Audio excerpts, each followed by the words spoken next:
The morning sun slid through the sheer curtains, spilling golden light across.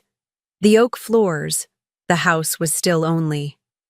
The rhythmic hum of the dishwasher and the occasional bird call broke the silence. Nora wrapped her fingers around a warm mug of coffee, savoring a rare moment of peace. Then she heard it. Footsteps, soft, hesitant. Julian appeared in the doorway, hands shoved into the pocket of his gray hoodie, his dark curls tousled like he hadn't slept much at 19. He was usually full of dry humor and sarcastic whips, but today his silence clung to him like fog. "Hey," he murmured, sliding into a seat at the kitchen table. Nora sat down, her mug instincts flaring. "Hey, sweetheart, everything okay?" He hesitated, his gaze focused on the grain of the table. "Can we talk forward so simple?" But they hit her like a wave her. Mind raced. Had something happened at college? Was he in trouble? Sick, heartbroken. "Of course," she said, pulling out a chair across from him. "What's going on?" Julian exhaled, still not meeting here. "Yes, I've been thinking about something and I didn't know who else to talk to." He looked up, then vulnerable and raw.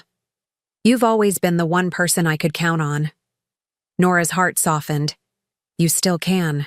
There's this girl." He began, cheeks pinking slightly. "She's amazing, funny, smart. I really like her, but I've never been in something real like serious and I'm scared." "I'll mess it up." Relief flickered in Nora's chest, decay. So this was about love. Not loss, but something in the way he said it made her lean in. "I want to do it right," Julian added. "But I feel like everyone else already knows what they're doing. And I don't." She reached for his hand, giving Ida a squeeze. "There's no rule book for love.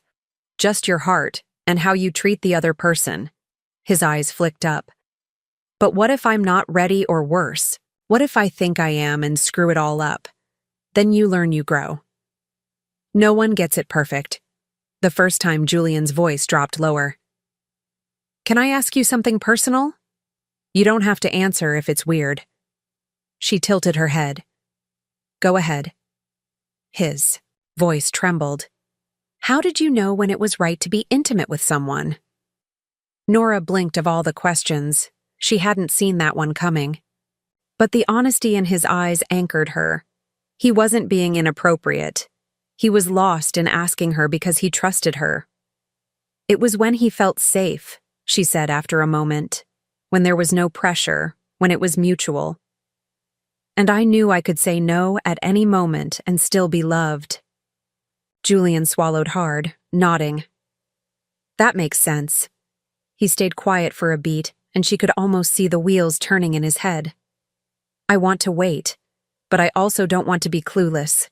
I just want to be ready when the moment comes." Nora smiled, her throat tight. "That's not weakness. Jules, that's wisdom, and for the first time in a long while." Her son's shoulders relaxed, and their bond, tested by time, age, and distance, suddenly felt closer than ever. The days that followed were different. Julian started coming home more often from college. He'd linger after dinner, ask about her day, and help her carry groceries without prompting. It wasn't dramatic. It was real. They spoke more now, too, about things that mattered. His dreams, his doubts, even his classes, the girl he liked. Lena came up often, her laugh, her stubbornness, her quiet way of noticing things. One evening, as the sky melted into a soft lavender dusk, Nora was lighting a candle on the counter when Julian leaned against the doorway. "Got a minute?" he asked. "Always," Cher replied, smiling. She said yes. He said, eyes gleaming. "We're going out Friday." "That's wonderful," Nora said, her heart warm. "You nervous?" He nodded, terrified, but also kind of ready. She stepped forward and cupped his cheek like she had when he was younger. "You've grown so much, Julian. You're not the same boy who left for school. You're becoming someone strong and thoughtful. She's lucky." He gave her a lopsided grin. I get that from you.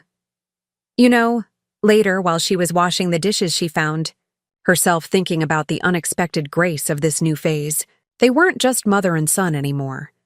They were two people navigating love, trust, and vulnerability together on different shores, but somehow reaching across the tide that night. Ashley sat with a glass of wine on the porch. Julian joined her, with a blanket and a quiet smile. "Can I ask you something else?" he said. "Of course. When it happened for you, the first real relationship, were you scared?" Nora looked at the stars, terrified but also alive. Love makes you feel everything, more. Intensely, the good and the bad. He nodded slowly. "I want that, even if it hurts." She turned to him. "Surprised? That's brave." Julian smiled. "Faintly, I'm learning from the best." Friday came with a storm of nerves. Julian paced. In the living room, and Anavi buttoned-down hair, freshly styled, sneakers too clean. Nora watched from the hallway, amused and proud. "You look great," and she said he turned. "You think she'll like it?" "I think she already likes you. Just be yourself." He stepped toward her, sudden emotion in his eyes. "Mom, thanks for everything. I didn't think I could have these talks with you. But now I don't know what I'd do without it." Nora pulled him into a hug, her heart aching in the best way. "Go make a memory and be kind with her and with yourself." He left with a smile. And Nora stood at the window, watching the car disappear down the street that night.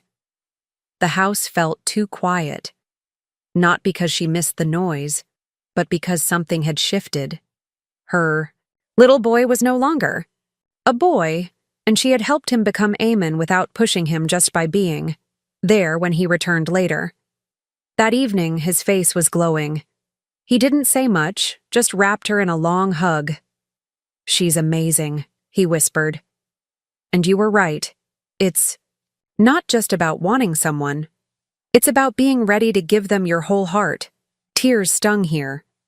"Yes, then you're already further along than most in the days that followed." Their bond deepened in a quiet, steady rhythm. They still had playful moments, but now there was understanding, trust, and a shared vulnerability that transformed the shape of their love. This wasn't a story of drama or conflict. It was something Rere loved that grew in the small moments and the courage it takes to ask hard questions and the grace it takes to answer them. Nora had always thought her job was to prepare Julian for the world, but in the end, it was Julian who helped her rediscover the quiet, extraordinary magic of being needed, listened to, and loved in return.